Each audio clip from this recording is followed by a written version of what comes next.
There are many nutritional and medicinal uses for moringa. All parts of the tree are usable, from the roots to the stem, to the leaves, to the flowers, and to the pod. The roots, you can use that as a tea. And then the trunk, you can scrape it, squeeze it, get the juice, put in your cut skin, and your skin will heal. Some cultures have used moringa as a medicinal plant for thousands of years. McClatchy says moringa is worthy of its reputation as a tree with unusual nutritional properties. Thank you. Moringa is one of these trees that is a multi-purpose plant that fulfills such a high percentage of kind of basic needs that when people get used to using it, they really can't see what it's like to live without it. And many cultures don't. Dr. Mark Olson is a botanist and a leading expert on moringa. He teaches at Instituto de Biología, Universidad Nacional Autónoma de México in Mexico City. Here, he is visiting a new moringa farm about 2 hours outside the city limits.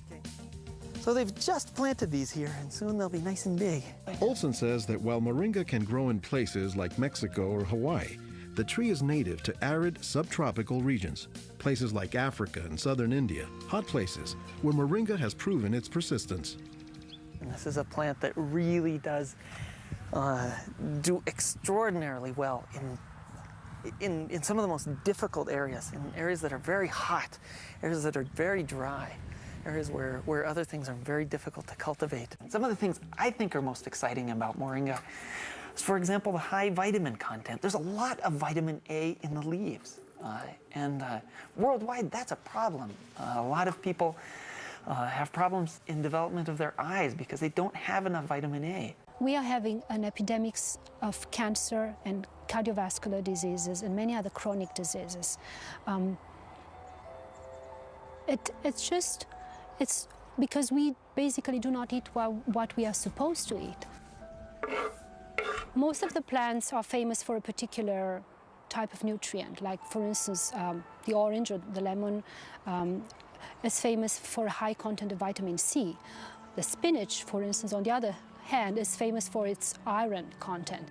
Moringa is very unusual because this single plant contains a wide variety of nutrients, but also in quite very high amounts. Marcoux says this concentration of nutrients combined with low calories and low sodium content makes moringa an ideal energy food or supplement that can help offset the typically unhealthy Western diet. Many of the Westerners are also deficient in antioxidant and anti-aging substances that are mostly found in plants. Antioxidants, according to the National Institutes of Health, protect the body's cells and may prevent cancer. And Marcoux says moringa is a treasure trove of antioxidants that happen to work hand in hand. Antioxidant substances and antioxidant vitamins work together in the body. For instance, it's known that selenium works better in the presence of vitamin E. Moringa has high amounts of selenium and has also vitamin E. While many plants contain antioxidants, Dr. McClatchy says that moringa is also high in the nutrients we usually associate with meat. Moringa is well known for being a good source of leafy green vegetable protein. And you don't get a lot of protein out of many vegetable foods other than like beans and things like that. So getting it out of the leaves is really a big deal.